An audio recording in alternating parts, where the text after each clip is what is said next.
कंगना रनौत ने ली बॉलीवुड स्टार्स की class. Citizenship amendment act पर आवाज न उठाने पर सुनाया कंगना ने बॉलीवुड स्टार्स को।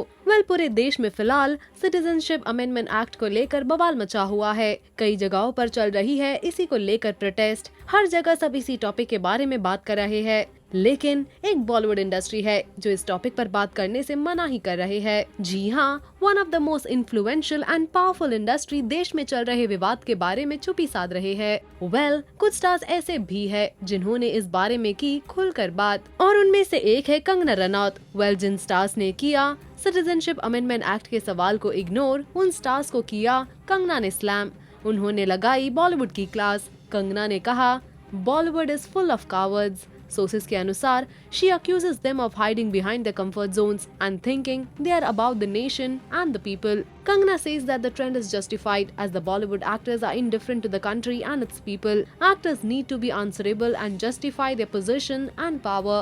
They are no soft targets, but have actually made the nation a soft target. Actors को खुद पर शर्म आनी चाहिए। मुझे इसमें कोई संदेह नहीं है कि बॉलीवुड डरपोक और कायरों से भरा हुआ है जो खुद में ही खोए रहते हैं। वो दिन में 20 बार आईना देखते हैं और जब उनसे कुछ पूछो तो कहते हैं हमारे पास इलेक्ट्रिसिटी और जरूरत की हर चीज मौजूद है, हम विशेष अधिकार प्राप्त है, हम देश की चिंता क्यों करें। कुछ लोग बहस करते हैं कि हम आर्टिस्ट हैं, हमें देश की चिंता नहीं करनी चाहिए, उन्हें इसके लिए घसीटा जाना चाहिए, और यही वजह है कि मैं खुलकर सवाल पूछने के लिए निकली हूँ। कुछ लोग अपने आप को कंफर्ट जोन में रखते हैं और सोचते हैं कि वो देश और लोगों से ऊपर है, वो हर चीज और हर किसी से ऊपर है क्योंकि उनके पास बिजली, पानी और रहने के लिए खूबसूरत घर है। खैर, वो बहुत बड़े भुलावे में है क्योंकि सब देख और जान रहे हैं कि वो देश और इसके लोगों और देश में जो चल रहा है उसके प्रति कितने उदासीन है। इसलिए मुझे लगता है कि ये ट्रेंड #ShameOnBollywood बिल्कुल सही है। जब कंगना से ये पूछा गया कि क्या राजनेताओं से डरते हैं सेलिब्रिटी, तब कंगना ने कहा, नहीं, वो हर चीज से डरते हैं। मेरी नजर में वो सबसे डरे हुए इंसान है। वो डरपोक है, कायर है, बिना रीढ़ के लोग है। इसी वजह से बाहरी लोगों का मजाक उड़ाते हैं। वो लड़कियों का मजाक उड़ाते हैं क्योंकि वो कायर है। मुझे लगता है कि वाकई उनसे कोई उम्मीद नहीं करनी चाहिए। जरूरत है कि हम उन्हें आइकॉन और मिसाल के तौर पर पेश करना बंद कर दे। हमें उन्हें उसी रूप में देखने की जरूरत है जैसे वो है। वो सिर्फ सोशल मीडिया के लिए बने हैं जहां दिन भर मेकअप, कपड़ों और जिम की फोटो शेयर करते रहते हैं। अगर उन्हें ये स्पष्ट है कि वो क्या है तो हमें निराश होने की जरूरत नहीं। हमें अपने आप को ये स्पष्ट कर देना चाहिए कि हमारे असली रोल मॉडल कौन है।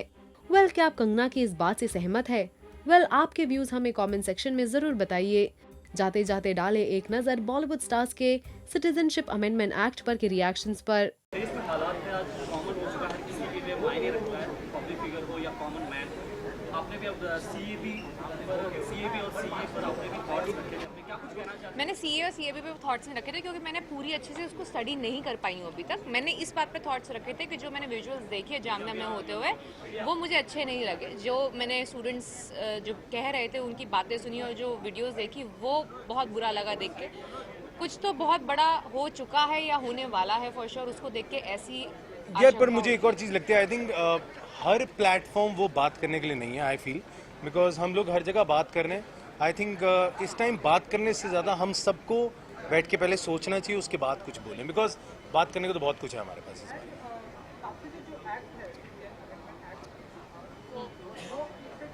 मैंने आपको यही बोला ना कि अभी अगर मैं पूरे अच्छे से पढ़ चुकी होती इस एक्ट को तो मैं जरूर उस पर टिप्पणी देती। अगर आपको नहीं पता पूरा सब कुछ, क्योंकि हर रोज में कुछ नया पढ़ने को मिल रहा है मुझे उसके रिगार्डिंग। हर कोई उसको डिफरेंट पहलू से जज कर रहा है, तो मैं अभी जजमेंट दे दूं पूरी सारे पहलू देखे बिना, आई थिंक फेयर नहीं होगा। As a public figure I think इतनी रिस्पॉन्सिबिलिटी जरूर रखूंगी कि जिस दिन मुझे सारे पहलू समझ में आ गए उस दिन जरूर कमेंट रखूंगी। मैंने पहले भी काफ़ी चीज़ों पे अपने कमेंट दिए हैं और मैं डरती नहीं हूँ कमेंट देने को, बट मुझे पूरा नॉलेज अपनी तरफ से होनी चाहिए। जी, I would say first of all I think peace is something really important which is needed at all ends. We need to stop violence, चाहे वो किसी भी पक्ष को लेकर हो। I think basic safety and security for everybody, be it the students, be it police, be it anybody, it is very important. So I would say peace and harmony is the need of the hour. हमें हासिल नहीं होगा। Right now what we need is proper conversation on the topic. People need to be heard. The students who are protesting, I think silent protest is something which is our right. So people who are protesting, conversation with the government, and I think the point of views need to come out.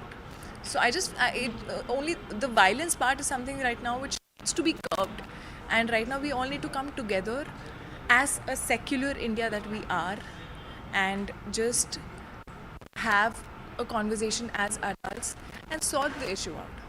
हाँ, मैं काफ़ी इस पर study कर रहा हूँ, इस पर काफ़ी मतलब जो भी गूगल पर रिसर्च या फिर लोगों से बात करके रिसर्च हो रहा है, तो ये सब चीज़ें देखिए कुछ ना कुछ कहीं ना कहीं इसमें एक ज़रूरत भी है ये करना, लेकिन किस तरह से करें वो भी बहुत ही एक ट्रिकी ये मुद्दा है, तो इसे बहुत सेंसिटिवली इसका सामना करना होगा। लेकिन गवर्नमेंट अपना काम कर रही है, अभी सुप्रीम कोर्ट जो एक्शन लेगी करेगी या जो भी हो, अभी तो अमल हो चुका है। लेकिन सबसे ज़रूरी बात यह है कि हम जो सिटीजन्स हैं, हम प्रोटेस्ट करें या जो कुछ भी करें उसमें हम डैमेज ना करें, हम कोई उस तरह की वायलेंस ना करें, क्योंकि अगर हम अपने देश के हित में एक डिसीजन चाहते हैं तो हमें भी अपने देश के हित में ही काम करना चाहिए, सोचना चाहिए। जो लोग अपने देश के ही प्रॉपर्टी को बिगाड़ रहे हैं वो खुद ही देश के हित में नहीं है, तो उनकी बात या उनकी प्रोटेस्ट कौन सुनना चाहेगा। So it's very important. और ये जो फियर साइकोसिस है इससे हमें दूर रहना है। ये जो बेकार की मैसेजेस और ये व्हाट्सएप और ये सब चलते रहता है, लोग बोलते हैं अब ये हो जाएगा, नेक्स्ट चीज़ तो ये हो जाएगी, अब तो तुम्हारे घर आके तुम्हें मारेंगे, ये सब जो लोग कर रहे हैं ये बंद करना चाहिए। We should act more responsible and not give in to such fear साइकोसिस। I'm not going to talk about it today. I think the next few days there's a lot of opportunity to talk about it. I think tomorrow is also a day. So there will be times and the right opportunity and the right mahal to talk about these things, and I will. If you catch me there, I will happily give you my comments.